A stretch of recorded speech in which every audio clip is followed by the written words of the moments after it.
ఏంటి madam drawing లో చాలా బిజీగా ఉన్నారు? ఏం చేయమంటావు రిష్తా? ఇందాకే ఒక పేషెంట్ అడిగారు, బెల్లీ షేప్ని బట్టి జెండర్ తెలుసుకోవచ్చా పాప బాబు అని. అదే ప్రయత్నం చేస్తున్నాను. నాకైతే ఏమీ అర్థం కావట్లేదు.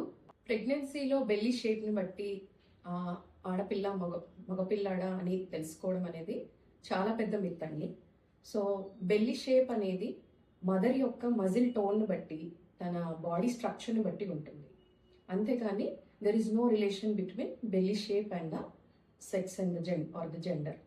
బెల్లీ షేప్ ఎందుకు ఇలా ఉంటుంది అంటే, అది లోపల బేబీ పొజిషన్ ఎలా ఉంది గర్భసంచి లోపల, తర్వాత బేబీ చుట్టూ ఉన్న ఉమ్ము నీరు ఎంత క్వాంటిటీలో ఉంది, ప్లసెంటా పొజిషన్ ఎక్కడుంది, అండ్ అది ఫస్ట్ ప్రెగ్నెన్సీయా ఎన్నో ప్రెగ్నెన్సీ, రెండోదా మూడోదా అన్న దాన్ని బట్టి కూడా ఆధారపడి ఉంటుంది.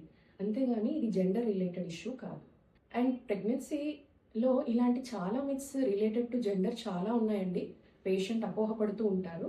అంటే హార్ట్ బీట్ 140 కన్నా ఎక్కువ వచ్చినప్పుడు అమ్మాయి అని, 140 కన్నా తక్కువ వచ్చినప్పుడు అబ్బాయి అని, దాని తర్వాత స్కిన్ బాగా గ్లో అవుతే అబ్బాయి అని, స్కిన్ మీద పింపుల్స్ ఎక్కువ వస్తే అమ్మాయి అని, తర్వాత మార్నింగ్ సిక్నెస్ సివియర్గా ఉంటే అమ్మాయి అని, మార్నింగ్ సిక్నెస్ తక్కువగా ఉంటే అబ్బాయి అని, ఇలా చాలా రకాలుగా అపోహపడుతున్నారు.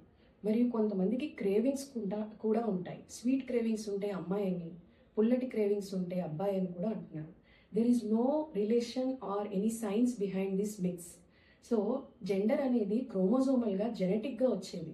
మెయిన్గా ఫాదర్ కంట్రిబ్యూట్ చేసే క్రోమోజోమ్ నుంచి వస్తుంది.